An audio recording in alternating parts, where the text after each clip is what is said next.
საქართველოს სახელმწიფო ელექტროსისტემის მიერ მომზადებული 10 წლიანი გეგმის თანახმად 2021-2031 წლებში საქართველოში 123 ახალი ჰიდროელექტროსადგურის აშენება განიხილება. მათგან უმრავლესობა მცირეა, ნაწილი კი საშუალო და დიდი ზომის. დადგმული სიმძლავრე კი ჯამში 3865 მეგავატია.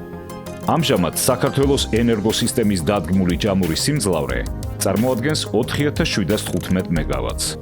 სულორის მცირე ჰესი.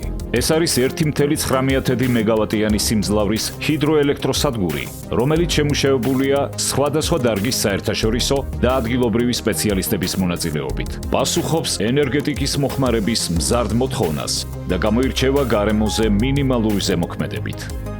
პროექტის სქემა ითვალისწინებს მდინარე სულორზე ერთი სათავე ნაგებობის მოწყობას, რომლის ფარგლებშიც წყლის შეგუბება მოხდება 3 მეტრამდე კონსტრუქციით, საიდანაც წყლის ნაწილი გადამისამართდება არხში, ხოლო დარჩენილი ნაწილი უცვლელად დარჩება მდინარის ბუნებრივ კალაპოტში.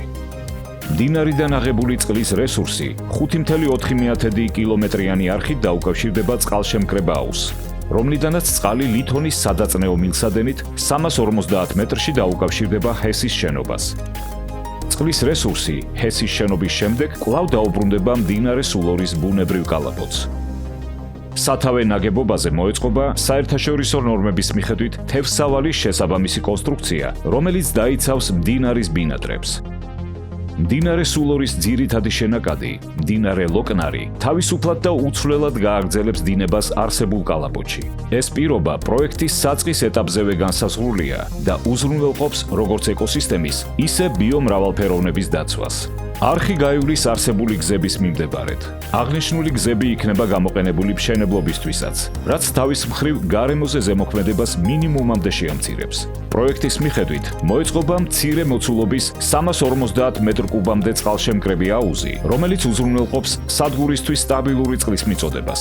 აუზი აღჭურვილი იქნება დამცველი მილით, რათა საჭიროების შემთხვევაში მოხდეს მისი უსაფრთხოდ დაცლა. სულორის ჰესის ტერიტორია სრულად განთავსებულია ბუნებრივ გარემოში. სამშენებლო არეალი არ ფარავს დასახლებულ ზონას.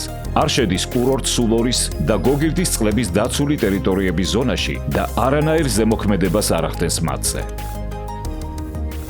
პროექტი ხელს შეუწყობს ადგილობრივების დასაქმებას. გააუმჯობესებს ინფრასტრუქტურას. განავითარებს მცირე ბიზნესებს და გაზრდის მუნიციპალიტეტის ბიუჯეტს ქონების გადასახადის მეშვეობით. მოწესრიგდება პროექტთან დაკავშირებული მიმდებარე გზები. ერთად შეგვიძლია შევქმნათ პროგრესი, რომელიც პატივსცემს წარსულს, იცავს აწმყოს და აძლიერებს მომავალს.